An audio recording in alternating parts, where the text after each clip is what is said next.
Une femme sur 10 en France aura un cancer dans sa vie. Et nous travaillons sur une sous-partie de ces cancers du sein, les cancers du sein dits triple négatifs, qui représentent environ 15 à 20% de ces cancers, des personnes qui arrivent à l'Institut Curie. Ce sont des cancers les plus agressifs parce qu'ils ont une définition assez floue, triple négatifs, parce qu'ils sont négatifs pour des marqueurs traditionnels. Et nous travaillons, grâce au single cell, sur une meilleure compréhension de ces cancers particulièrement agressifs.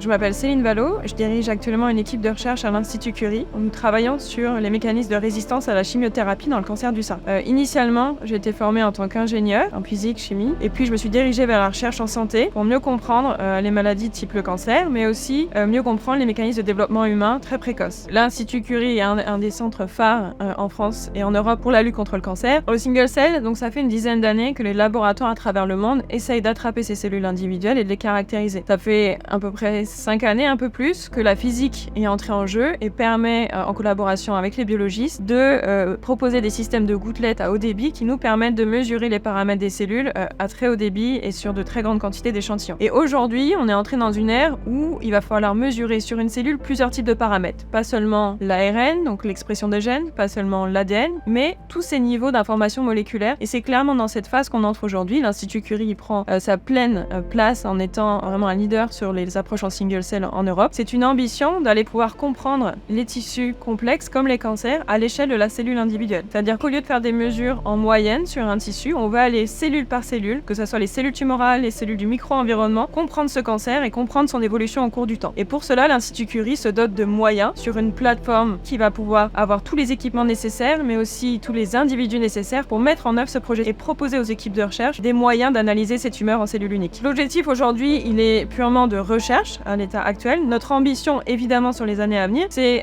qu'on ait une contribution à une meilleure compréhension et aussi, éventuellement, pourquoi pas, de manière plus futuriste, au diagnostic et à la prise de décision. Et mon équipe est un exemple de cette pluridisciplinarité. On a un tiers des personnes qui sont dédiées à l'analyse de données pures, qui font ça toute la journée, et 2 tiers qui sont soit impliqués dans la génération de données ou la validation aussi. C'est très important de voir, quand on va émettre des hypothèses à partir de ces données en cellules uniques, comment on les confirme, comment on sait qu'on trouve un biomarqueur, une cible thérapeutique pertinente. Ça prend des années. Donc il y a aussi des biologistes en aval qui vont être impliqués dans ce projet single cell. Je pense qu'il y a 2 enjeux majeurs pour ce projet single cell aujourd'hui. C'est de rester à jour et toujours compétitif sur la partie technologique qui sont en permanence en évolution. Donc l'Institut Curie et grâce à des donateurs investit et doit investir dans le futur sur ces technologies de demain pour pas seulement s'appuyer sur le passé. Et la deuxième chose, c'est comment est-ce qu'on va amener plus près du patient ces technologies révolutionnaires. Et encore une fois, on a besoin ici des donateurs pour agrandir, que ce soit du point de vue des données, que ce soit du point de vue de comment on gère des échantillons au quotidien, agrandir notre force de frappe sur ce projet single cell. Le projet single cell jusqu'à présent a justement en effet eu un phénomène